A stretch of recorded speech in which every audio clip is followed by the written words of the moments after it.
नमस्कार। भारत माता की जय। वंदे मातरम। सनातन धर्म की जय हो। हिंदू समाज की जय हो।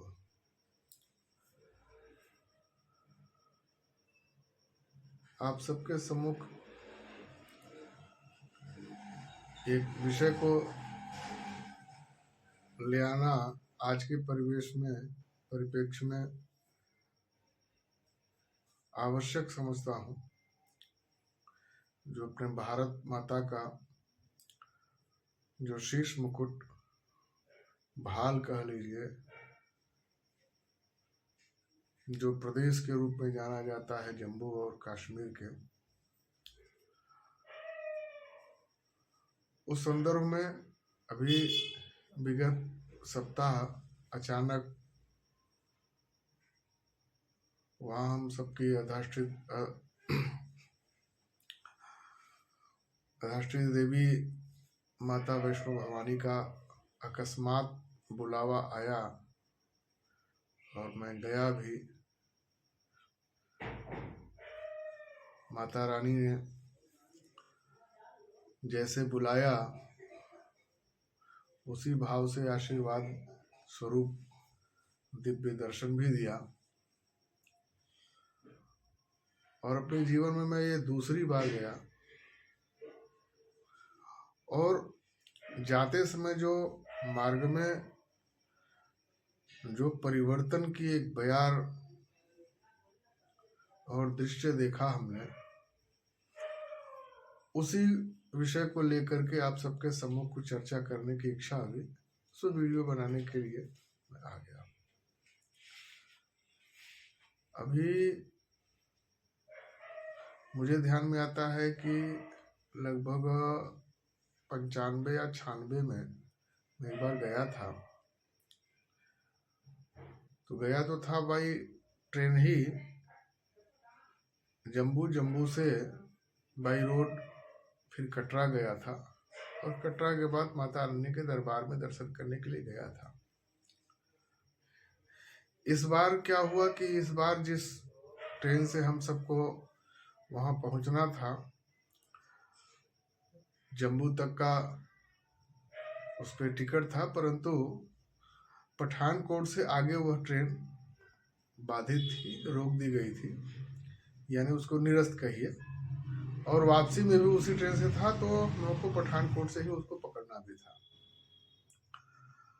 विषय पकड़ने और छोड़ने का नहीं है। विषय जो हमने देखा वहां से पठानकोट से कटरा तक के सड़क मार्ग से जो दृश्य हमने देखा, उस दृश्य का अवलोकन दृष्टांत आपके सम्मुख रख रहा हूं। अभी रास्ते में हम लोग पठानकोट से बाहर निकल के स्टेशन से गाड़ी में बैठे थे। कुछ लोग चर्चा कर रहे थे कि रास्ते में बहुत नवनिर्माण हो रहे हैं, वही थोड़ा व्यवधान है, बाकी रास्तों में कोई रुकावट नहीं है, बाधा नहीं है, किसी प्रकार की कठिनाई नहीं है। परंतु जब बस से हम लोग निकले, थोड़े ही समय से निकले, तो देख करके सहसा लग रहा था कि जो 12 फीट 13 फीट के सड़क हुआ करते थे डामर वाले, जो सिंगल लेन के हुआ करते थे, डबल लेन के हुआ करते थे, आज वो 4 लेन 6 लेन के रोड बन रहे हैं। जहाँ छोटे मोटे भी चौराहे या तिरमुहानी पड़ रहे थे, वहां पर सीधे सीधे जो है फ्लाईओवर दे करके, यानी ऊपरगामी पुल बना करके, वहां एकदम सीधा निर्बाध रूप से सड़क मार्ग से यात्रा करने के लिए जितना अधिक से अधिकतम सुगम हो सके, कठिनाई मुक्त रह सके, संकट मुक्त रह सके, उस प्रकार की व्यवस्था करने के लिए सड़क मार्ग का निर्माण हो रहा था। और लगभग 60% पठानकोट से जम्मू कटरा तक का जो दूरी था, वो लगभग 60% मार्गों का निर्माण हो चुका था। और उन मार्गों में पहाड़ भी आ रहे थे, पहाड़ों का जो कटाव था, रास्ते थे, कहाँ से लैंडस्लाइड हो सकता है, संभावित है, उनकी जो समुचित एक आधुनिकतम तकनीकी के आधार पर जो व्यवस्थाएं हो सकती थी, उस तकनीकी का उपयोग करते हुए परिवहन, जो सड़क निर्माण विभाग, पीडब्ल्यूडी, भारत सरकार या वहाँ की राज्य सरकारों ने जो व्यवस्था, जो तकनीक का उपयोग करते हुए काम कर रहे थे, उससे लैंडस्लाइड की स्थिति में यानी भूस्खलन की स्थिति में भी कम से कम हानि हो, जन की हानि हो अथवा संसाधन की हानि हो, इसका पूर्णतः वहाँ झलक देखने को मिल रहा था। और कहाँ से और सरल, सीधा और निकटतम मार्ग हो सकते हैं, उसके लिए बीच में अगर पहाड़ काट करके अंदर ही अंदर उसके मध्य से सीधे इस पार से उस पार काट करके उसमें सुरंग के माध्यम से मार्ग बनाने का, चाहे वो रेल मार्ग हो अथवा सड़क मार्ग हो, बनाने का जो प्रयास हो रहा था, वास्तव में देख के लगता है कि आजकल जो तथाकथित राजनीतिक दल जिस हिसाब से प्रोपेगेंडा करते हैं, भ्रम फैलाने का एक बड़ा अभियान सा उठा लिया है, सिर्फ उनको मात्र सत्ता में रहने के लिए, बने रहने के लिए।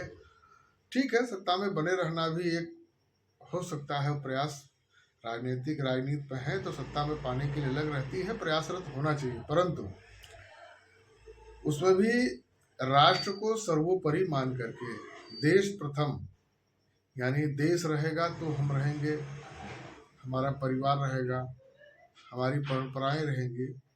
लेकिन जब ये सब ही नहीं रहेगा तो हम राजनीति किस पर करेंगे, किसके लिए करेंगे?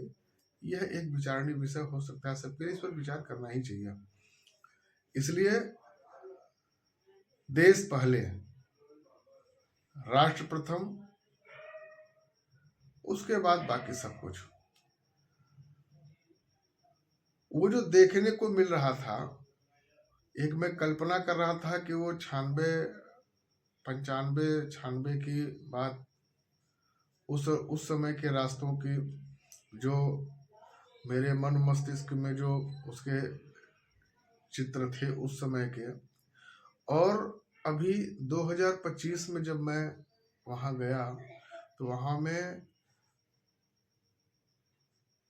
अब गुना का क्या कल्पना करें, 100 गुना, 10 गुना। मैं ये कह सकता हूँ पूरी जिम्मेदारी के साथ कि सैकड़ों, हजारों या लाख गुना नहीं, कई लाख गुना बदलता हुआ कश्मीर दिख रहा था।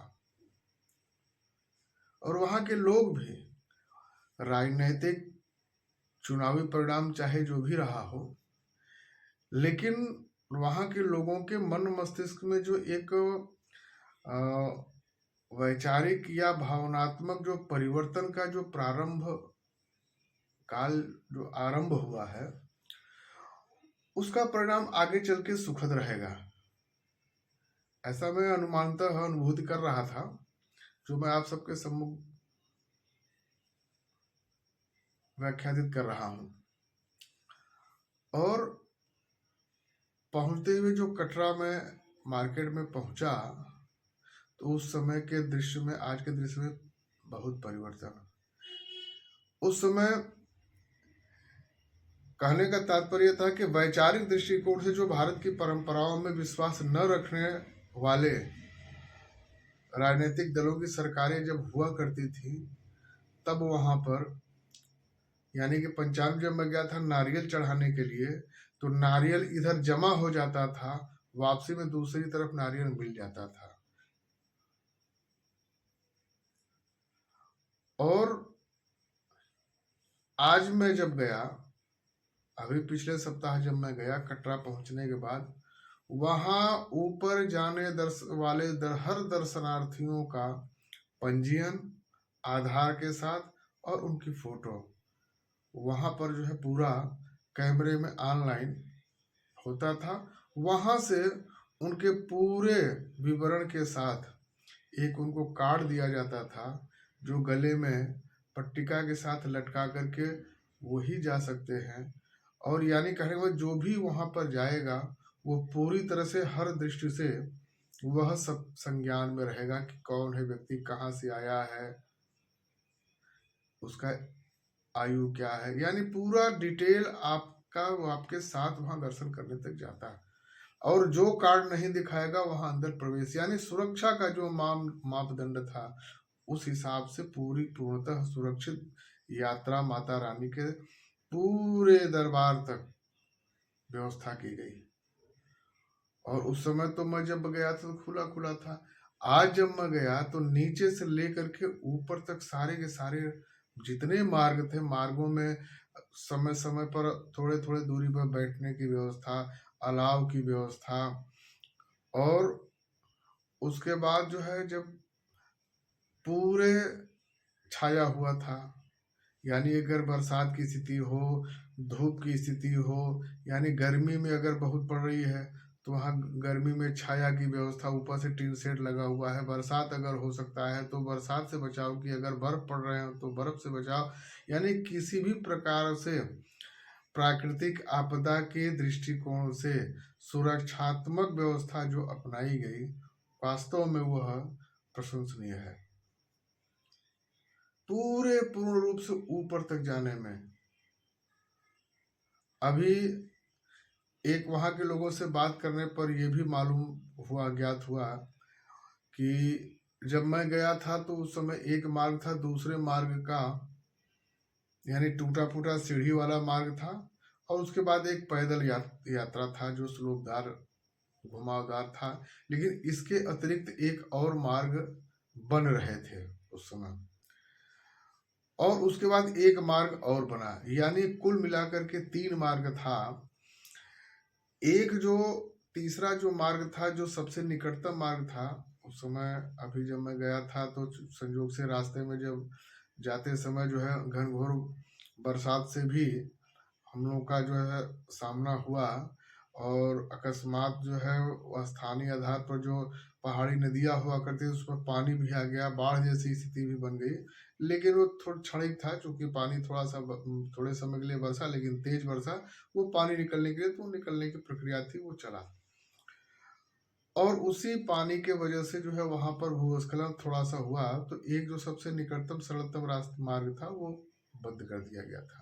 इस नाते भी 2-2.5 किलोमीटर 3 किलोमीटर का हम लोग को एक अतिरिक्त चढ़ावा मिला चढ़ने को।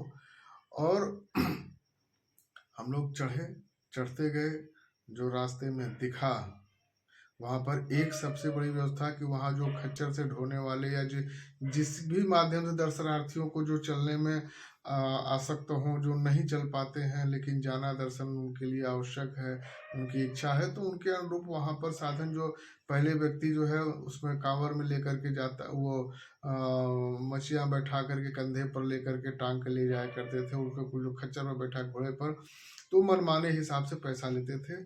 आज के समय में वहां पर पूरी तरह से पूरे सरकार के हिसाब से एक उसका शुल्क निर्धारित हो गया है, जिससे आप अधिक नहीं ले सकते।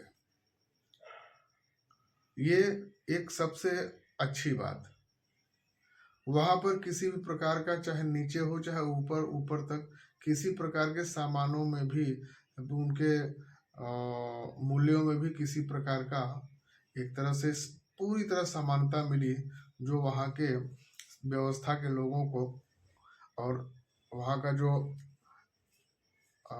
माता वैष्णो रानी का जो श्राइन बोर्ड है, ये सब वहाँ की व्यवस्था, स्थान स्थान पर बोर्ड की तरफ से आपको जलपान, चाय की व्यवस्था, अलाव की व्यवस्था, भोजन की व्यवस्था।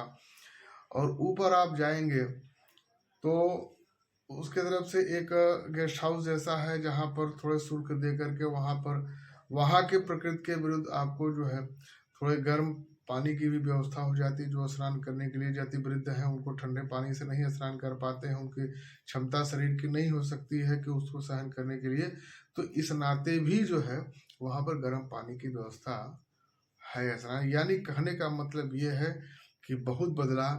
और मैं ये कह सकता हूँ कि 2014 के बाद जो भारत में सनातन में विश्वास करने वाले लोगों की जो सरकारें आई और उन सरकार के मनोवृत्ति के अनुरूप वहाँ पर जो बदलाव देखने को मिला, उससे आगे भी और बदलाव देखने को मिल सकता है। और जम्मू में एक नई चीज़ हमको मालूम पड़ा, ज्ञानवर्धन हुआ कि जो जम्मू है, जम्मू में जम्मू क्यों कहते हैं, क्योंकि वहाँ पर जो रामायण काल में एक पात्र का नाम आप सबको ध्यान में आता है, जामवंत जी। जामवंत से संबंधित वहाँ कुछ है जिसके नाम पर ही वहाँ का नाम जम्मू पड़ा है। तो अब उस विषय पर आगे कभी चर्चा अवसर मिलेगा तो करूँगा, लेकिन कहने का मतलब कश्मीर जो बदल रहा है, मैं अन्य सभी राजनीतिक दलों से आग्रह करूँगा, प्रार्थना करूँगा, निवेदन करूँगा करबद्ध कि भ्रम न फैलाइए। यह देश जितना हमारा है उतना ही आपका भी है, और जिस हिसाब से आप सब इस देश के लिए लगे हुए हैं वह मार्ग ठीक नहीं है। देश को ऊपर ले जाने के विषय में सोचिए, सिर्फ सत्ता पर स्थापित होने का मार्ग न अपनाएं, उसके साथ साथ देश को बनाए रखने के लिए, देश का उत्थान कैसे हो सके, देश विश्व के गुरु के स्थान पर कैसे स्थापित हो सके, उस विषय को ध्यान में रख करके काम करने का आप सब भी प्रयास करिए। और जो जो भी इस देश के लिए जिएगा हम उसके लिए जिएंगे, यानी जो सनातन के लिए रहेगा हम उसके लिए जिएंगे। जो सनातन का नहीं वो हमारा नहीं, न भारत माँ का है। इसलिए भारत माता को अगर विश्व गुरु पीठ पर अगर स्थापित करना है पूर्ण रूप से, तो उसके लिए हम सबको सन्नद्ध होकर के प्राणपण से, प्रतिष्ठित भाव से, आस्था पूर्वक अपने व्यक्तिगत प्रयास भी करने चाहिए। किसी भी सरकार अथवा सामाजिक संगठन हमारा कितना योगदान व्यक्तिगत रूप से भारत माता के लिए हो सकता है, उसमें हम सब पूर्ण रूप से सन्नद्ध होकर के प्रयास करें। इन्हीं आग्रह के साथ आप सबसे विदा लेता हूँ। नमस्कार। भारत माता की जय। वंदे मातरम।